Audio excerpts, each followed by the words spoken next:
everyone. Today we have our another new episode, and we will discuss on AI rebuilding the cities of the future. We have our great friend from Czech Republic, Ziri Box. So Ziri, first I would like to know about your country, about AI revolution in your country. Yes, thank you very much, Sharif. I would like to welcome you from Plzeň. Plzeň is the city of beer, breweries, and beer manufacturing, famous for Pilsner Urquell. And now I'm currently in this city. However, I am originally from Prague. Both of those cities are in the Czech Republic, in the very center of Europe. And my name is Jiří Borč, as you said correctly, and I am originally by nature of English teacher. However, recently, last 15 years, I have been interested in startup, in connecting people worldwide, in building communities for entrepreneurs, and podcasting and networking events, as you know. And to answer this question, I would like to very briefly say that this is very important to, first of all, overview the current challenges which are faced in this country, yes, so that the AI can help us. And I will just say for the beginning, it's a pollution, traffic congestion, and inadequate infrastructure in the cities. Yes, so these topics we can discuss if you want, or we can discuss whatever you prepared for me. Thank you. Thank you. Thank you. When we discuss about your country, if you share some of your uh, city informations, how does it work in Czech Republic, or uh, how you build up your cities, or how you manage your ecosystem? Yes. First of all, we must define the smart cities. Yes, the key components of these smart cities. We must define it, and then later we can talk about it. But first of all, I would like to say that, for example, I mentioned this already in the last episode, that the word robot, I will write to the chat later, comes from the Czech author Karel Čapek. He invented in 1920 this word, and he predicted the future of AI by this. Yes. And later, Isaac Asimov, in his books about robots, predicted the AI also. This was 1940, and this started the AI struggle and AI future and help and everything together. So yes, this is we are basically a modern city which faces problems as everybody else, or country which faces other problems. We are part of the European Union now, and this AI topics are currently here. People are discussing it, and we are interested in it, and so on. Yeah, very interesting. I'm interested more about your business incubation center. How does it work? How you manage your startup and entrepreneurships? How many people or how many startup working in your systems and your business network? Yes. There is, of course, I am a very small. I have a very small community, but in my community are 8,000 people, business owners. But it's a small. I like connecting people together, so that when you need somebody, I can connect you with the person in the Czech Republic or in the world. So depending on also it's interesting to connect people based on the industries which they are working on. Yes, so this is very interesting. For example, you are working with schools and research, so I can connect you with other people who are interested in this, and so on. And the question is, how can AI help us? Yes, this is a good question. I am curious.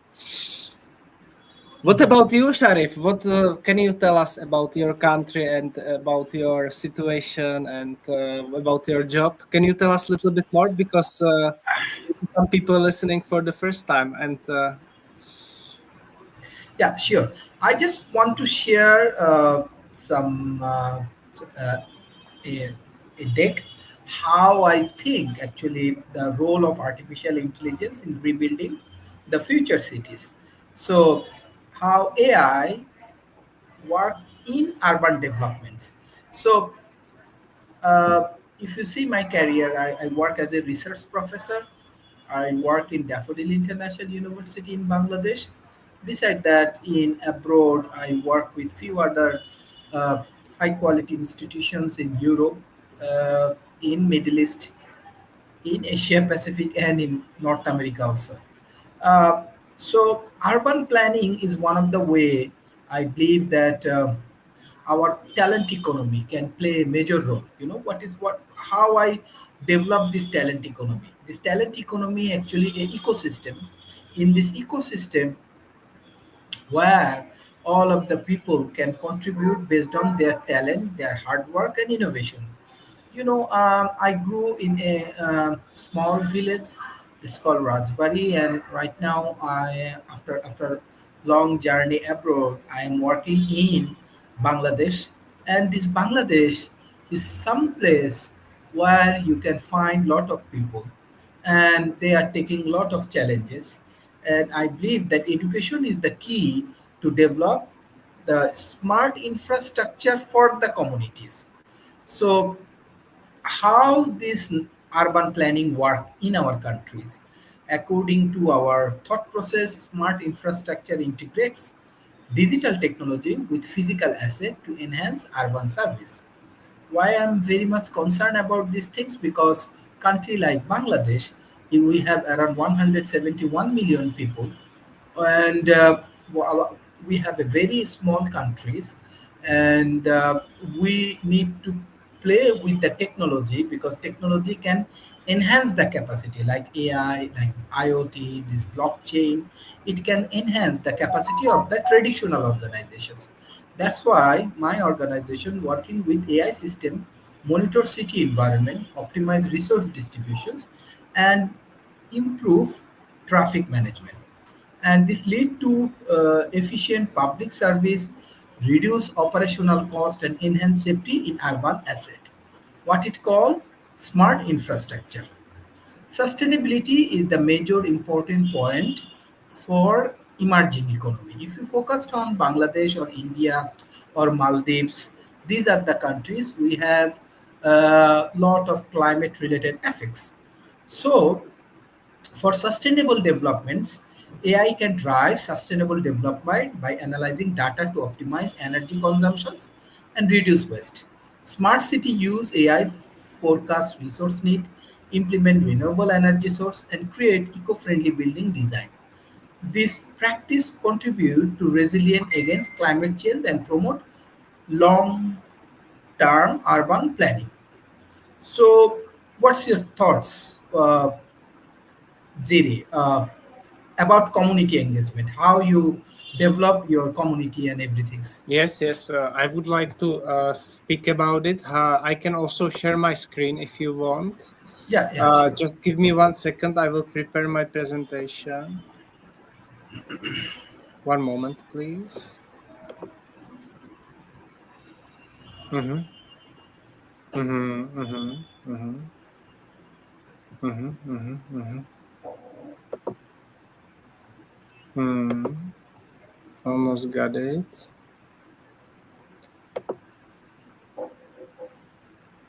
Yes, okay. I got it. Mm-hmm.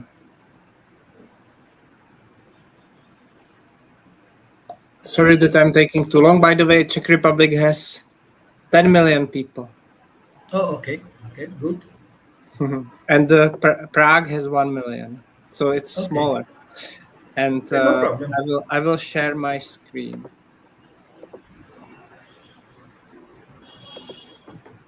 And you will tell me if you can see it. Yes.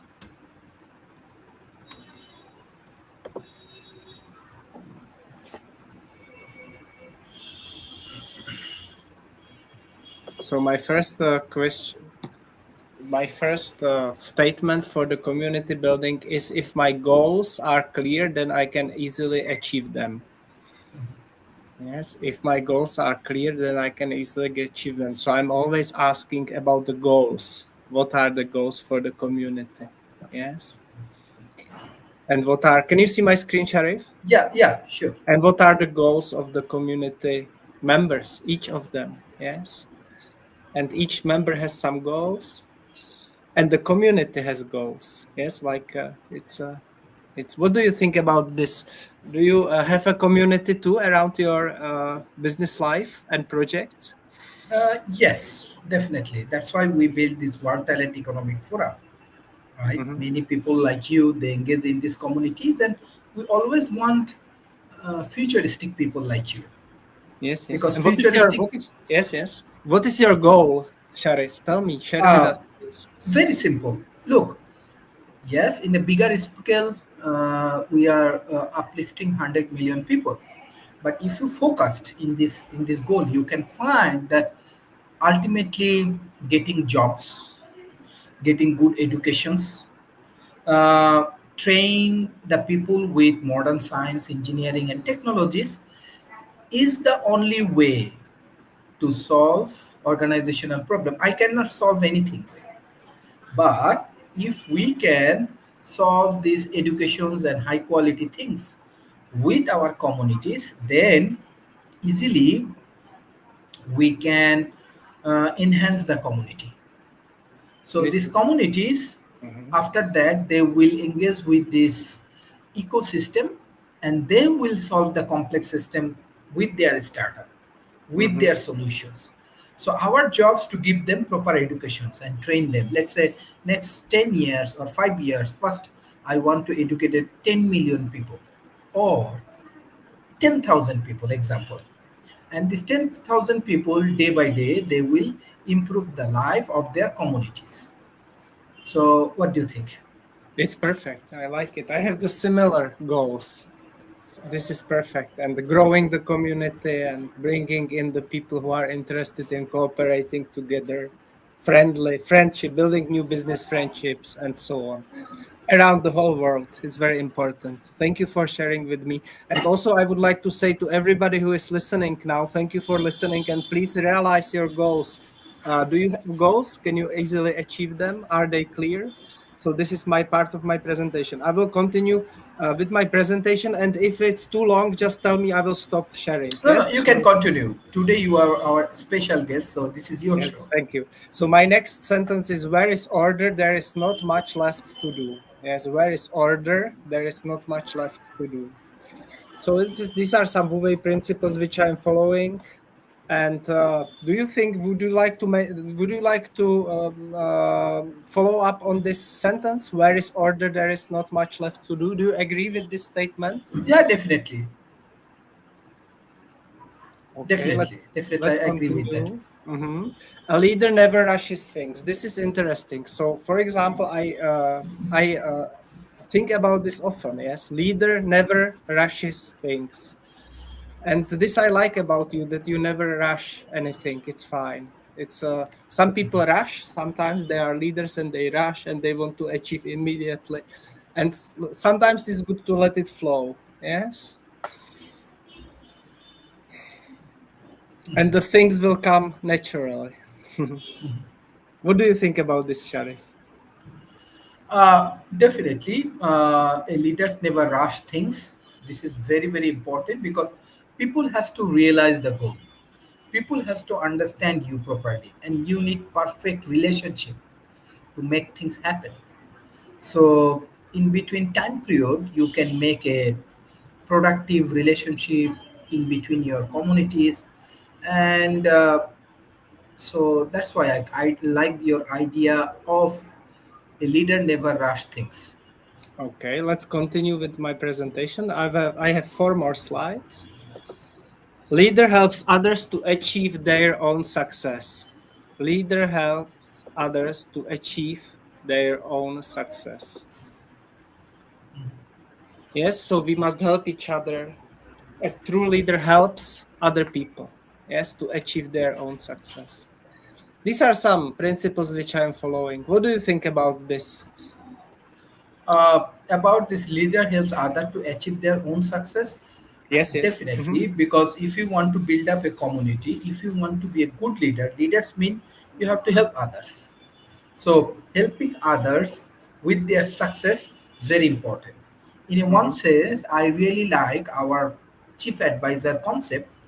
Mm, I really like it. He always said that making money is happiness, but helping others to make money is a super happiness.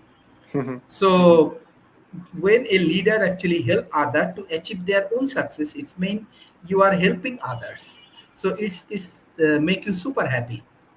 Mm-hmm. So these are the philosophy I like. You like? I like your words. I agree. Let's continue. A wise leader notices what's going on. A wise leader notices what's going on. You don't know about me. Maybe one thing that I studied Aikido. This is Japanese combat system, martial art. I studied for 12 years. This Aikido. Mhm. I don't study anymore because I have some health issues, but I like it. And this Aikido also means to be able to be aware what's going on around you. What do you think about this statement, Sharif? uh, a wise leader notice what's going on. Mm-hmm. Definitely, you need to concern about the issues, you need to concern about topic, and you need to take actions. So a wise leader notice what's going on. You need to care about people, you need to care about your communities, and you have to understand the future. Mm-hmm. So this concept I like. Let's go to the next last two slides. Vice leader serves others. We had it. This is and the last one. Leaders learn more just by being. These are some philosophical principles, but I like them, and uh, I would like to stop presenting now. I will stop the presentation. Thank you for listening, Sharif, to my presentation. Thank you for people for listening to me, and this was my input. Thank you. This is very interesting that I agree with you how the community we can engage and with the leadership concept. That's why we developed this climate leadership program. So beside that, technology playing a major role right now. So we are talking about smart infrastructure, integrated digital technology with physical asset to enhance urban service. AI system monitor city environment, which is very important. Country like Bangladesh uh, optimize resource distribution, improve traffic management. This lead to effective public service, reduce operational cost, and enhance safety in urban areas. So, what's your thoughts about sustainability? Uh, and what do you think about artificial intelligence, Jiri? Yes, yes. So first of all, I would like to say that sustainability is very important. At this moment, I'm interested in wasteless world, working on it with my colleague, and we are struggling to make the world a better place by making it wasteless. Yes, because this waste management is very important topic at this point and in this moment, so that our future planet can we can live in a very nice world and not an ugly world. So this is what I think is that at this moment is important waste management and caring about this. What other points do you see, Sharif, about when you say sustainable? What comes to your mind? Definitely, first environment. Let's say if you see this Bangladesh and Maldives and other things, we have climate risks, we have flood, we have shortage of resources, we have lot of people. So in that situation, developing a sustainable communities is very challenging. uh, but when I using this I find that AI can drive sustainable development by analyze data to optimize energy consumption and reduce waste.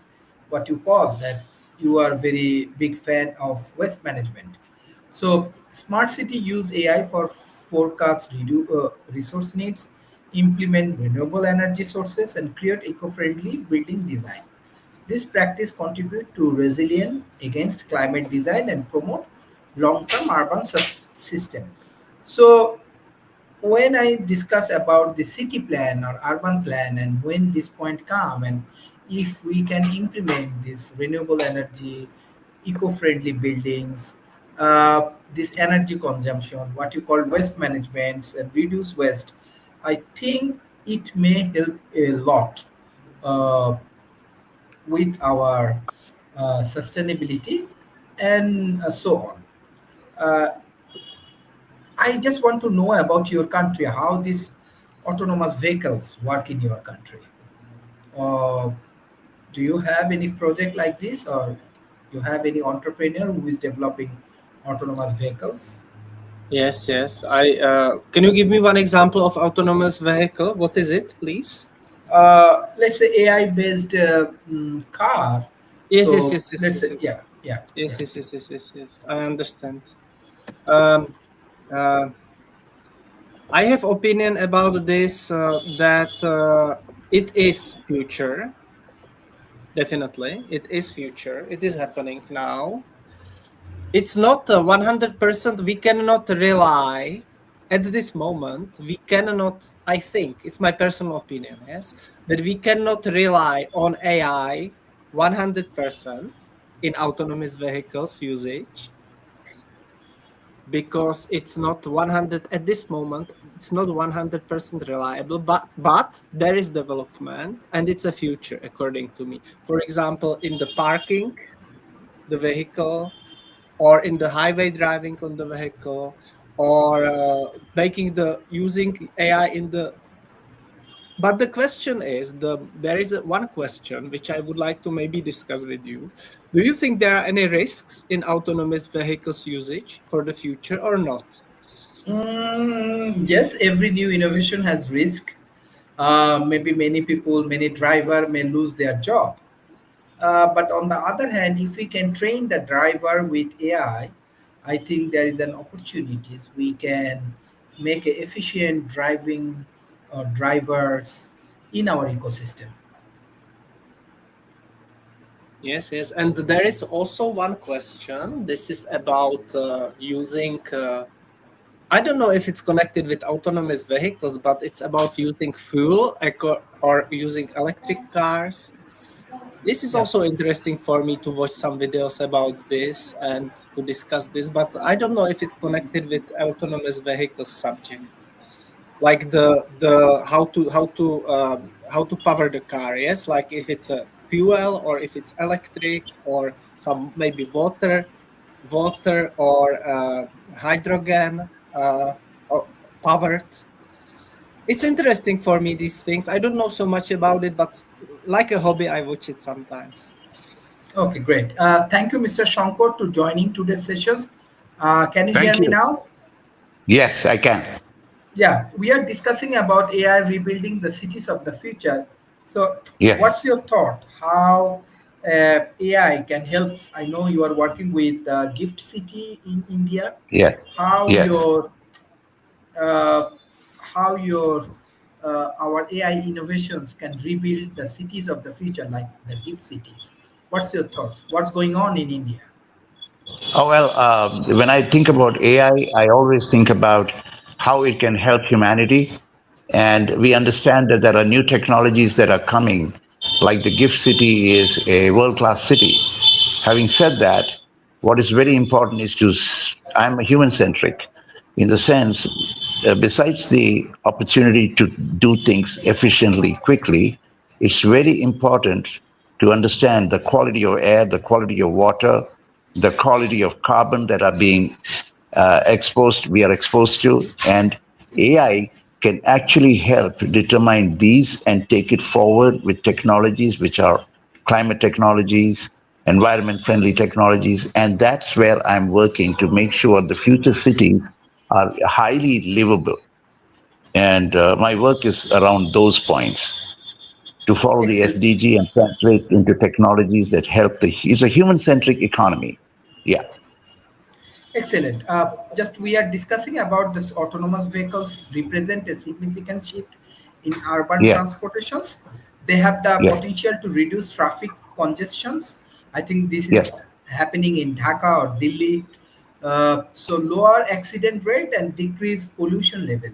AI algorithms enable these vehicles to navigate efficiency, optimize routes, and provide data for better traffic management.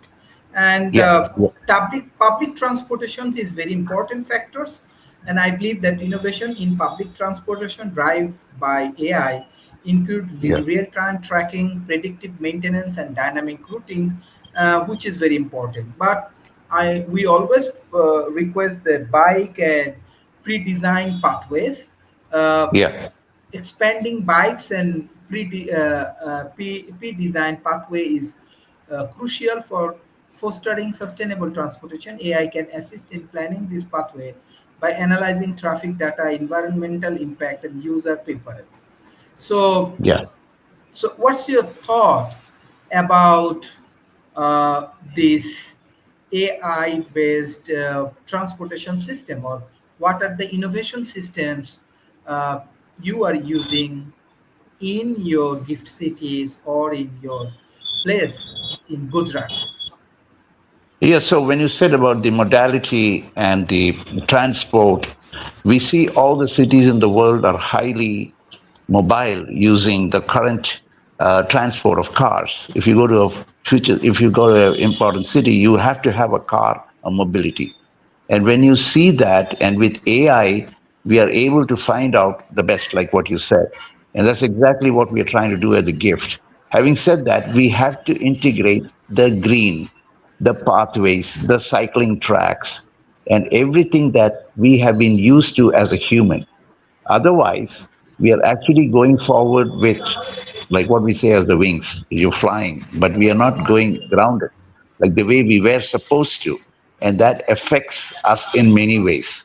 The challenges of health, the challenges of pollution, and whatnot. So AI can actually predict certain climate changes. AI can predict the kind and quality of things that are happening around modalities. And then we bring in all these integration of part, the design aspect of a future city needs to integrate these kind of things, like walk your way to the office and you're staying close by. You don't need to have all these things. Cities are actually designed around cars, for example, but cities need to be designed around our experience. So when we bring AI, we can create a balance through this infrastructural development or the architects who design the cities. This is what we are trying to suggest in our research and documents. Mhm. Thank you. Yeah. Thank you, Mr. Rob, to joining today's sessions. My next question for you: how can AI be used to predict and mitigate the impact of climate change and natural disaster in urban environment? Yeah, so AI can be used in a number of ways. One is in simulation. Sorry, that's just as you asked me, my office phone decided to start ringing. In simulation, what you can do is you can simulate the weather conditions that you're considering, and then see how the weather will impact different building designs, different city layouts, and the rest. So you can run the simulations against your building plans, and then determine where the failures are likely going to be, either in the buildings, in the infrastructure, in transport, and then design around that. The largest simulation, AI-driven simulation platform at the moment is NVIDIA's Omniverse, but there are other simulation platforms out there as well. And so through simulation, you can determine where the weak points are, even determine the angles of the buildings and how they would hold up in different likely events, earthquakes, wind events, hurricanes, tornadoes, etc., and floods, and use that to determine where you need to put in defensive measures or put in building requirements to assure that the structures will hold, and even as you lay out the overall city. As weather continues to become worse, I remain convinced that arcologies are probably going to end up being the way to go, only because what an arcology does is it contains the business, the education, groceries, and other infrastructure into a single defensible structure. We have that sort of in parts of Alaska right now because they exist in extreme weather pretty much all the time. But by using simulation, you can determine where the gore points, if you will, that need to be addressed in a particular city design. And as you're building the city of the future, then you can build the city of the future not just for today's weather, but for tomorrow's weather, because we can predict how the weather is going to degrade over time, and through simulation, then put in place plans to assure that the city will survive for those future weather events, even though the region hasn't experienced them yet. Thank you. Mr. Shankar, are you available? Yes, sir. Yeah, my next question for you, if you open your camera, that will be fine because it's... Yeah, I'm just getting to my desktop because this is a little bit my mobile. I'll switch it on. Give me a minute. Okay. So... Yeah, please. Please go ahead. Yeah, my next question, what ethical and governance challenges arise when AI systems are embedded in public service and city decision-making process? Yeah, that's always the question with regards to governance, because at least in India, it's a top-down country where the governance needs to be administered from the government's office, the ministers, and all of that. And so the articulation of how it needs to percolate amongst the various segments is through our roundtables that we do. And we are gaining some kind of a consensus building activity that we do for us to be able to bring that knowledge to the different people in society. Thank you. Mr. Jiri. Yeah, I have the same question for you. What ethical and governance challenges arise when AI systems are embedded in public service and city decision-making process? Yes, okay. As you mentioned, I mentioned the word robot. I would like to mention the book as well, where it comes from, Karel Čapek. I will write it to the chat.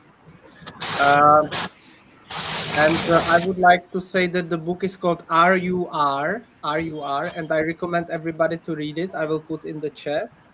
And these are some ethical challenges that he is, and threats that the author is talking about concerning AI. Yes, and for example, I can give you some examples, but this is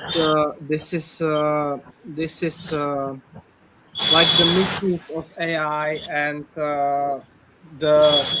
Okay, I will put it in the chat. I will put this link to the book to the chat. So I really recommend everybody to read it. It's a Czech author, Karel Čapek, and I will write it.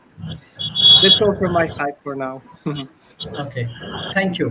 Mr. Rob, my next question for you, in what ways can AI foster community engagement and participatory urban development while avoiding digital exclusion?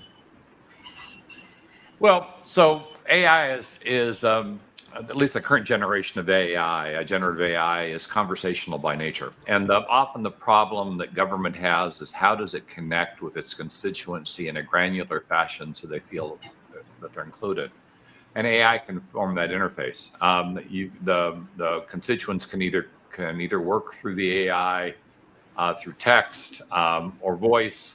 If they've got a complaint or a concern or a piece of advice to provide, they can have a conversation with the AI, and then the AI can drill down to find out what the underlying problem is. Because a lot of the issue is often when a constituent raises a problem, they don't understand. They might understand that they might not understand that they're talking about the symptoms of an issue, but not the problem itself. They may be complaining about ambient noise, but not being very specific about what the cause of the noise is. And the AI can drill down and help the constituent articulate what it is they're complaining about. And then it can aggregate these complaints up to a level where a politician can deal with them so they can get a sense for what is causing aggravation at scale with their population, with the people that support them, and thereby be more responsive. They can also feed back their plans and goals and get almost real-time feedback,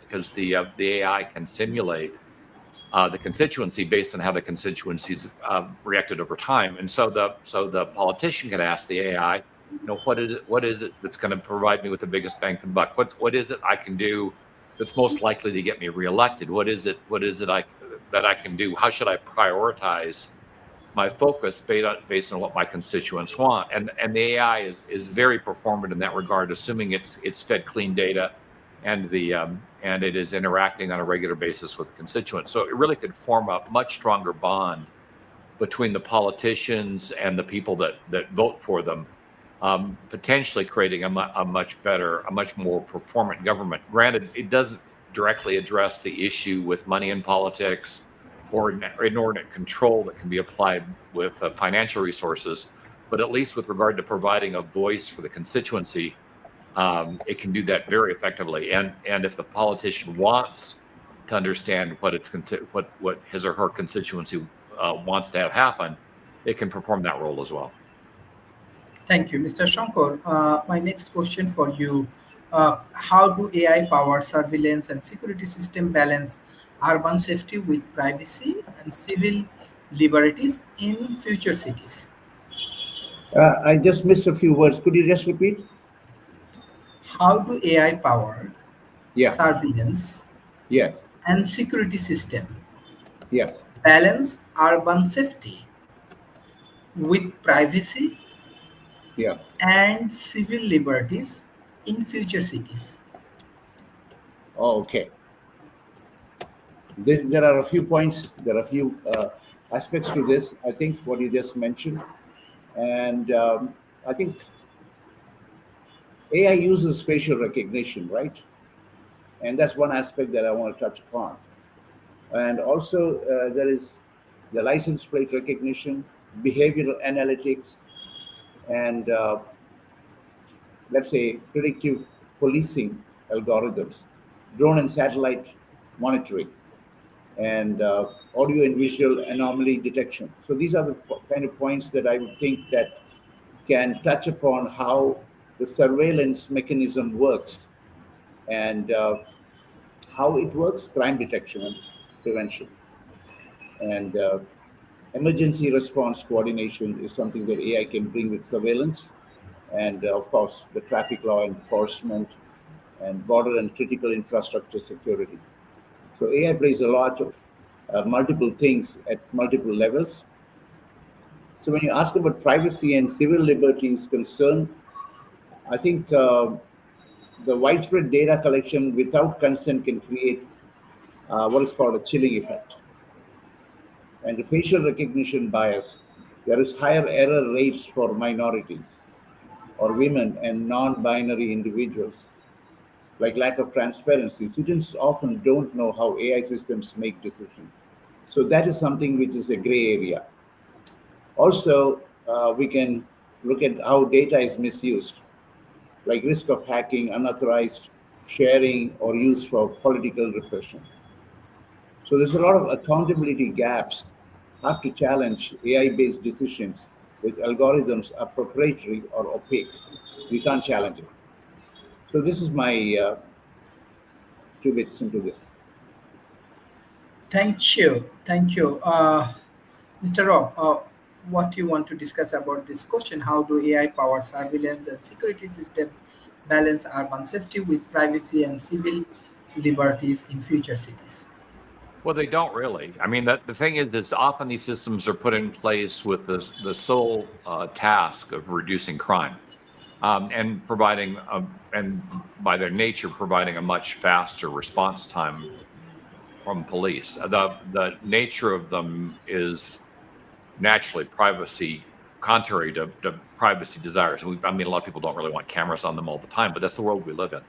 And so the goal of these systems isn't to preserve privacy; it's to provide safety, and the trade-off often is privacy. Now, the depending on the rules that are applied to the various city governments, they do have to fall underneath the rules with regard to family camera placement. You're not allowed to put them in bathrooms. for instance. Though I do know that those rules in areas where crime is high are often violated.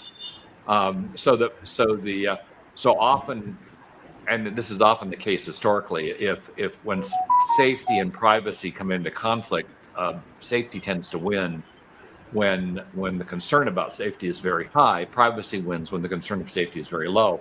But often governments get elected by creating fear in their constituency, and certainly that happened here in the States recently. The fear of immigrants causing massive crime resulted in a change in government leadership. At least that was part of the issue. And so if you've raised the concern about safety in the population, then privacy is undoubtedly going to suffer as a result, as the government attempts to be responsive to the problem they often created themselves. So at least right now, as we talk about balancing privacy and security, there really isn't a lot. We're moving ahead with facial recognition, granted slowed a bit, but it's still very prevalent in most areas, particularly in areas where security is predominant.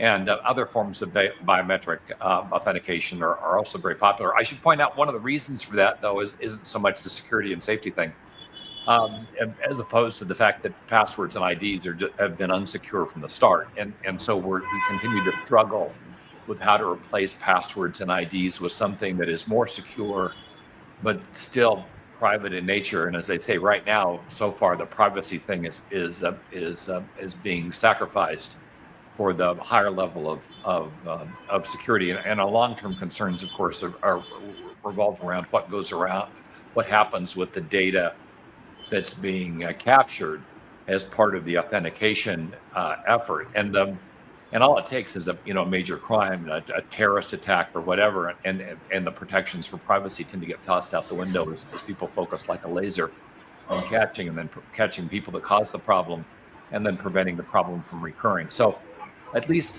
from my perspective right now, the balance has shifted to the security side, away from the privacy side, rather dramatically, and it probably needs to be brought back into balance if we really want to maintain even the semblance of privacy.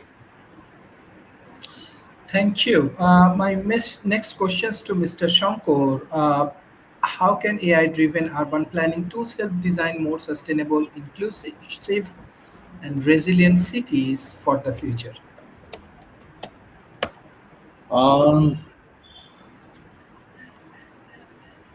It's basically on design, development, and management, and that makes it more efficient, sustainable, and responsible to the needs of citizens.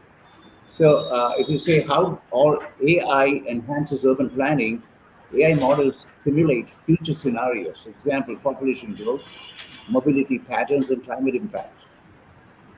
So it helps optimize land use, identify infrastructure needs, and forecast urban sprawl. So tools like digital twins, GIS integrated AI scenario planning, and engines. How does traffic and mobility management get impacted by AI? So AI analyzes traffic flows to optimize signal timing and reduce congestion and plan new traffic routes, and enables autonomous transport systems and micro-mobility planning, example, bike lanes, like I said before, and EV hubs. So real-time data from GPS, CCTV, and mobile apps feed and responsive urban mobility grids. So this is where AI comes in, and smart zoning and land use is interpreted with satellite imagery and democratic data to recommend zoning strategies, identifies underused parcels, informal settlements, or environmental risks. So adaptive zoning tools can adjust rules dynamically based on real-time data. Yeah. Thank you. Mr. Rob, my next question for you. What role does AI play in optimizing infrastructure development, such as transportation, energy, and waste management in smart cities? Well, it's used in the planning and development stage. As I mentioned before, you with simulation, you can pretty much simulate any city design that you want, including logistics, infrastructure, and transportation. So it plays a role in initial modeling, and you can take that against the concentrations of population and their socioeconomic levels to see what really makes the most sense. So, for instance, light rail makes a lot of sense in relatively low income areas, not a ton of sense in high income areas because those areas tend to have their own vehicles and transport.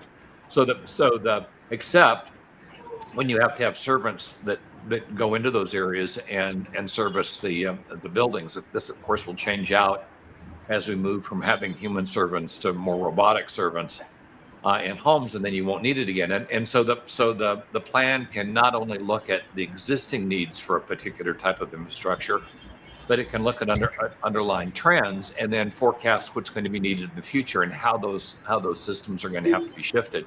It can make stronger arguments for creating subterranean vaults for power and internet, as opposed to overhead lines as it runs against weather events, and looks at the kinds of transport that is going through the particular areas. For instance, if you've got a lot of overhead power lines and you're going to be doing a lot of construction, that's going to be problematic because some of those trucks are going to come through and they're going to break those power lines because of height requirements. And so that means you're going to either have to raise the lines up or move them underground. And these are things that you can discover before you actually break ground on the city or on the modification for the city. So your plans not only are well done for today's problems, but you can project ahead for tomorrow's problems and plan for them as well and create an overall lower cost environment. Now, I should point out that one of the problems that we're not talking about here is the fact that governments tend to be very tactical. They hit the they put the oil on the squeaky wheel that's squeaky right now. They're not really good at long-term planning because often political terms in service are relatively short against the life of a city. I mean, city should be pretty much immortal, and often political terms are less than that. And so, really, this is something that has to appeal to the long-term bureaucrats, the people that are hired and maybe with the city for a decade or 2 decades, so that strategic planning makes sense.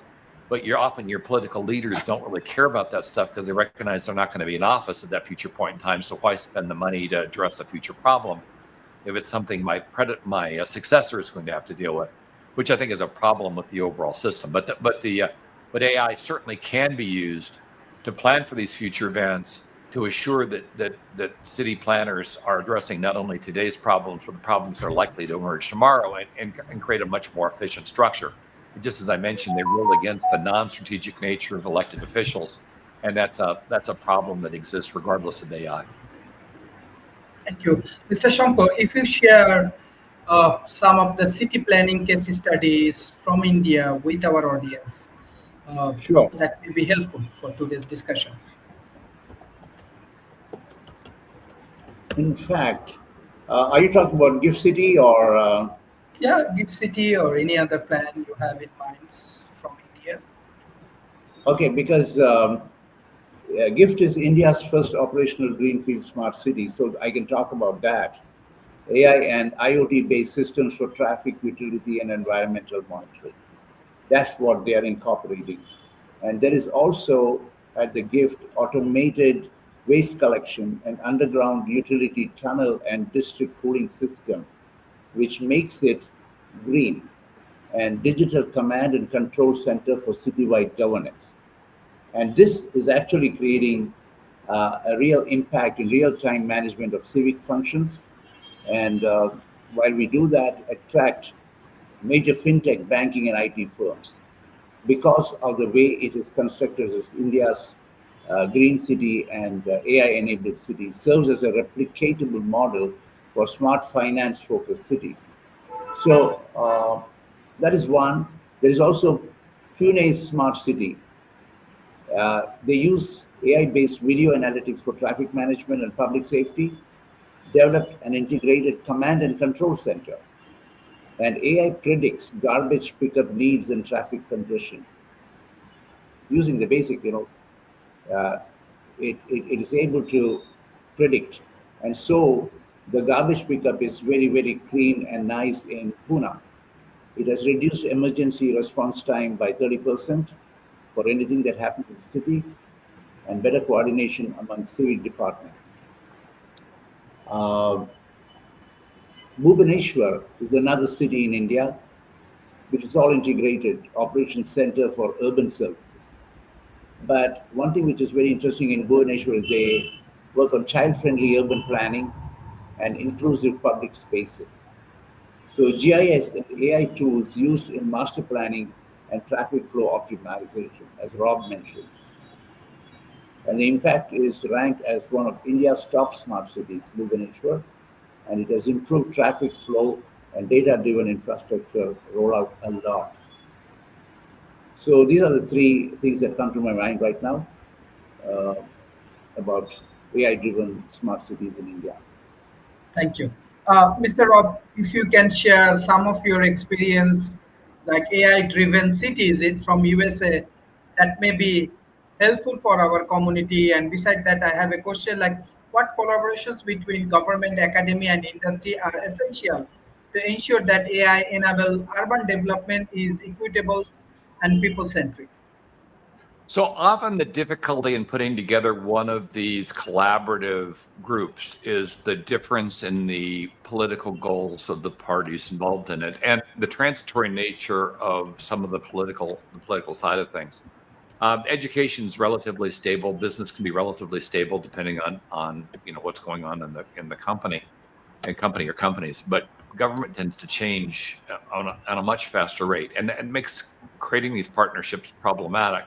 Because often putting them together takes several years, and then suddenly the political winds change, and everything you did becomes kind of pointless. And so, at the first step is to really set in place a long-term commitment, particularly by the government, that they and contract based, so that particularly when business gets involved, they recognize that their efforts won't be wasted. Because there's nothing worse than getting involved in one of these projects and you put in all your effort. And your compensation is tied to that effort, and then the government pulls the rug on that effort, and now you as the advocate inside your company are kind of screwed. So assuring that the government is tied to the effort as tightly as the other two entities really is what creates a foundation to drive the thing forward. And then what you've got to do is assure engagement. You've got to make sure that the school you pick, the businesses that you pick, and the government employees that are picked are all fully committed to the effort. In other words, this is going to be a priority going forward. It's not just for press events. Because a lot of times, particularly when you get government involved in things, it becomes kind of a media frenzy. They announce and they're going to do great things, and then nobody executes. So assuring that once you start this thing, there are going to be milestones in place that people will be measured against. They're going to be able to report back progress. And by reporting back progress, then you can assure at least a portion of the government funding will be in place throughout the entire engagement. And so the foundational elements are so very critical here. People have to have the bandwidth, they have to have the commitment, and there has to be a strategic agreement in place that will allow the group to actually complete the overall effort. Otherwise, all you're going to do is have a bunch of press events as they announce, and everybody's going to wonder a few years later what happened to the underlying event. Singapore is probably one of the better places to look for where they've been able to execute incredibly well with their combination of technology and government. They've created a digital twin of Singapore. I think they were the first country to do that, and then they used the digital twin as a planning platform for the development going forward, and that does cut across different contributor groups. So as an example, probably Singapore would be the one I'd point to, because they executed something that, at least to my knowledge, nobody else has executed to date, and that's creating a country digital twin, which is kind of what you need to do if you really want to use any technological tool to inform on what you need to do going forward, because you really want to do this stuff in simulation first, so you save the cost of mistakes. Because you make a mistake on simulation, it's no big deal, but you make a mistake in terms of how you're building a lot of infrastructure or buildings and and physical structures, and you've got a major cost problem as you have to redo that stuff. So I'd point to Singapore as the example.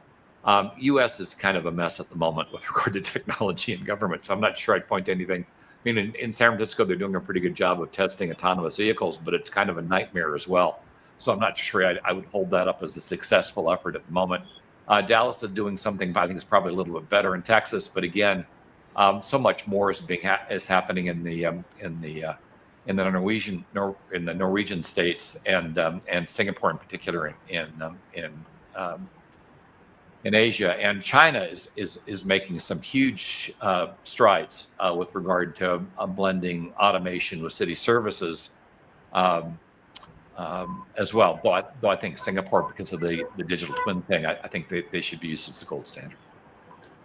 Thank you, Mr. Shankar. What you want to discuss about what collaboration between government, academia, and industry are essential to ensure that AI-enabled urban development is equitable and people-centric? Yeah, I mean, when I look at India, what is happening is, the government is trying their level best, but what is happening is the mindset of the government is such that they are somehow trapped in the past, and they need not so much the academia, because academia is research-based and based on data systems and stuff.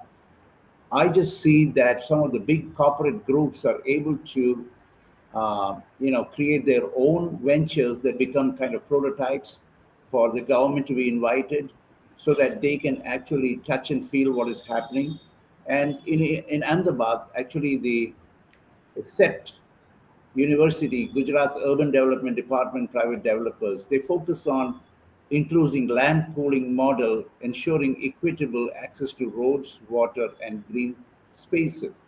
So the impact is slum dwellers received legal plots. Developers benefited from transparent land value gains. However, I must say, it is the partnership of the private builders along with the understanding of CEPT, their AI models, that were able to impact and make the government understand the articulation of what can happen.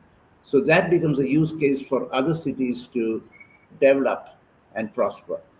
Currently, we are working with the technology of water and what is happening in the climate side, but the lead is taken by the CEOs of large corporations. What they do is they are looking for a group who can actually advocate, not based on theory, a use case in another city of India, and we are bringing them together so that the government can come and learn from what is being already deployed. That way, one can influence the government to understand and get to speed. And then, of course, they're open, and it all depends on city to city in India how the government and the private sector can work together. Thank you. Mr. Rob, what's your closing remarks for today's session? AI can make a significant difference in planning for the cities of the future. And really, I want to reemphasize the use of simulation as a foundational method in order to do that. These technologies are expensive. When you're talking about, either building a city of the future or rebuilding a current city to be ready for the changes in the future, you need to be assured that what you're doing isn't going to cause more problems than it's going to provide help. And the only way you're going to do that with any degree of accuracy without actually building the thing is through some form of modeling. And since we can now model at scale, and Singapore is the example of a city that can model at scale, and so being able to create that model, run the plans against that model, see if they work or not before digging a hole, laying a foundation, or spending any money to actually physically build something is a critical path to assuring that the money is going to be well spent, and that the results that you anticipate are likely to be the results you're going to get. And so, through simulation and the use of AI, you can create a far better plan. And then, of course, AI can be used in the eventual construction. The eventual build out of the city to help control traffic, to provide timely logistics, to manage power, to manage the utilities more effectively, providing things when people need them and not necessarily when they don't. and to reduce significantly the amount of waste you've got. It's a massive tool. It's very performant, but it only really works if the political organization that is using it understands it and has a basic competency necessary to be able to pick the technologies that will work, and so that they're not dealing with companies that are just basically selling them parts. One of the big issues is always between government and industry with regard to technology is technology companies want to sell stuff. And cities have to be well enough informed to know what to buy and what to leave on the table. And often they aren't. And the end result is that you get these massively expensive projects that just don't work. And so that's why simulation is critical. Having people that are properly trained and conversant in the technology that work for the city, don't work for the companies that are providing the technology, and whose loyalty are to the city and its constituents, and not to the companies and their margins and profits. And so by making sure that you don't have any of these ethical conflicts between the people that are picking and deploying the technology and those that are providing it, and then assuring that you can do everything in simulation so you can find out problems before they become physical. That's the way to actually do this. And unfortunately, that's not the way it is done very often. And that really needs to change. Otherwise, we're just going to waste a ton of money and put in place a lot of systems that are not going to be performant. Thank you. Mr. Shankar, do you have any final comments for today's session? Yeah, I think AI and urban governance and inclusive city buildings is an evolving narrative of cities. So artificial intelligence is not just a technological advancement. It's a transformational tool. But its true potential is realized only when it is deployed ethically, collaboratively, and with inclusion at the core. So that means the government's understanding of it is so crucial in all of the progress that we will make. And a city's strength lies not only in its infrastructure, but in how equitably it serves its people. This is where the tri-sector approach, the government, private sector, and academia, becomes essential. And each brings unique capabilities: policy and authority, innovation and investment, research and insight. So together, they can ensure that AI enhances access, not replaces empathy, that urban planning becomes predictive, not prescriptive, that surveillance is balanced with privacy and civil liberties, and that smart cities evolve into just, resilient, and inclusive urban ecosystems. So the future city is not just smart, it is wise. And wisdom comes from collaboration, inclusion, and purpose-driven innovation. That's what. Thank you. Thank you for joining today's sessions. It's an interesting discussions, and I believe what we learned from today's discussion, we can execute it. And I request all of our audience, please share our content as much as possible. Thank you. Bye-bye and take care. Thank you.